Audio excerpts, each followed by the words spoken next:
வெளியே எல்லோரும் சொல்லுவார்கள் கோபுர தரிசனம் கோடி புண்ணியம் என்று சொல்வார்கள். கோயிலை பார்க்க முடியலனா கூட வெளியிருந்து எத்தனையோ நாட்கள் நீங்களோ நானோ இங்கிருந்து கோபுரத்தை பார்த்து கையெடுத்து கும்பிட்டு விட்டு சென்றிருக்கின்றோம். இன்னைக்கு கோபுரத்தை மறைத்து ஒரு வணிக வளாகத்தை கட்டுவதற்கான முயற்சியிலே திராவிட முன்னேற்ற கழகம் இறங்கி இருக்கிறது.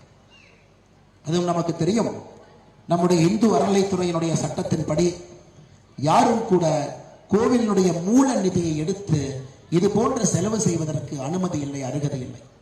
இதை பாரதிய ஜனதா கட்சியினுடைய தலைவரும் நம்முடைய தலைவர்களும் கோயிலுக்கு எதிராக போராட்டம் வைத்தார்.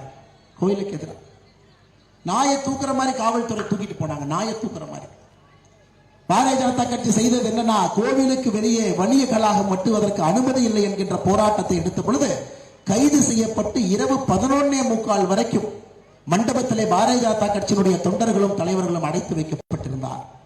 நாங்க சொன்ன அண்ணே, இது இல்லீகல், இது சட்டத்திற்கு புறம்பானது. கோயிலுக்கு வெளியே வணிக கழகம் கட்டுவதற்கு அனுமதி இல்லை, தவறு செய்கின்றார். யாரோ ஒரு அமைச்சரை பேச்சுக்கிட்டு ஆட்சியரும் கை கட்டி நிற்கிறார். இதை விட கேவலத்தை நாங்கள் பார்த்ததில்லை என்று சொல்லும் யாரும் காதிலே கேட்க. அடுத்த நாள் காலையில இந்த கோவிலை பாதுகாக்கக்கூடிய ஒரு அமைப்பு, ஒரு தன்னால்வர் பாரதிய ஜனதா கட்சி நாமெல்லாம் சென்னை உயர் நீதிமன்றத்துக்கு போனோம். அரை மணி நேரத்தில் இது சட்டத்திற்கு புறம்பானது என்று சென்னை உயர் நீதிமன்றம் ஸ்டே கொடுத்தார்.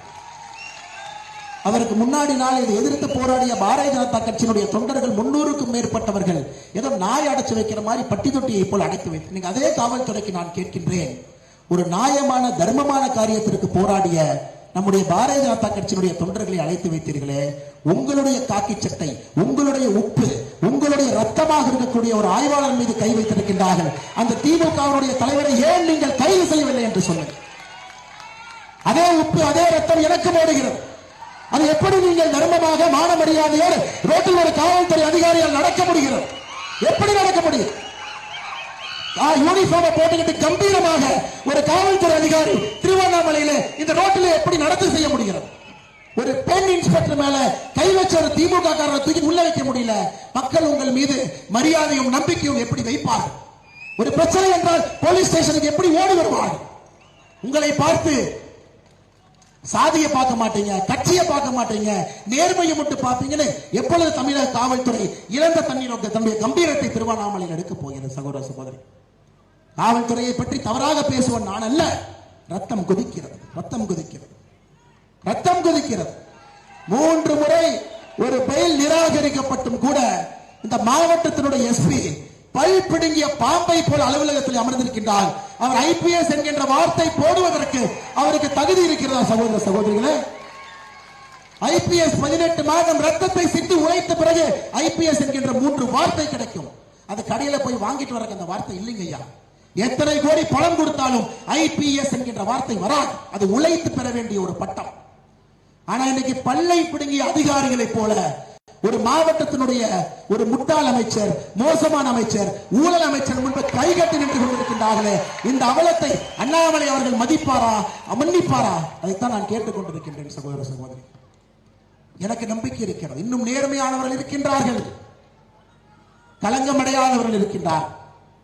தமிழகத்திலே நீதியும் நேர்மையும் இன்னும் இருக்கும் என்று நம்புகின்றோம். ஒரே ஒரு குடும்பத்துல கோபாலபுரத்துல ஒரு இனிஷியலை மட்டும் வச்சுக்கிட்டு ஆட்டம் போடுறாங்க. ஒரு இனிஷியலை வச்சுக்கிட்டு மு.க. ஸ்டாலின் அவருடைய தகுதி என்னங்க ஐயா? போஸ்ட் கார்டுல அவருடைய பேருக்கு தகுதி இல்லை, 2வது லைன்ல இருக்கிற சன் ஆஃப் கருணாநிதிக்கு தகுதி. உதயநிதி ஸ்டாலினுக்கு என்னங்க ஐயா தகுதி? அவர் பேருக்கு தகுதி இல்லை, 2வது லைன்ல இருக்கு இல்லைங்களா, கிராண்ட் சன் ஆஃப் கருணாநிதி, அதற்கு தகுதி. எந்த ஒரு சமுதாயம் இது போன்ற தகுதிக்கு பின்னாடி செல்ல ஆரம்பிக்கிறதோ அந்த சமுதாயம் வளர்ச்சியில பின்னாடி போக ஆரம்பிச்சிருங்க. இன்னைக்கு இதே கேள்வி கேட்கிறேன். உத்தரப்பிரதேசல யோகி ஆதித்யநாத் முதலமைச்சராக இருக்கும் இடத்துல ஒரு காவல்துறை அதிகாரியின் மீது கை இருந்தால் 2 கையையும் எடுத்திருப்பார், 2 கையையும் எடுத்திருப்பார். அது எவனாக இருந்தாலும் சரி, எந்த அட்ரஸ்ல வாழ்ந்தாலும் சரி, அவன் எவ்வளவு பெரிய. அதனால்தான் யூபி இன்று வளர்கிறது.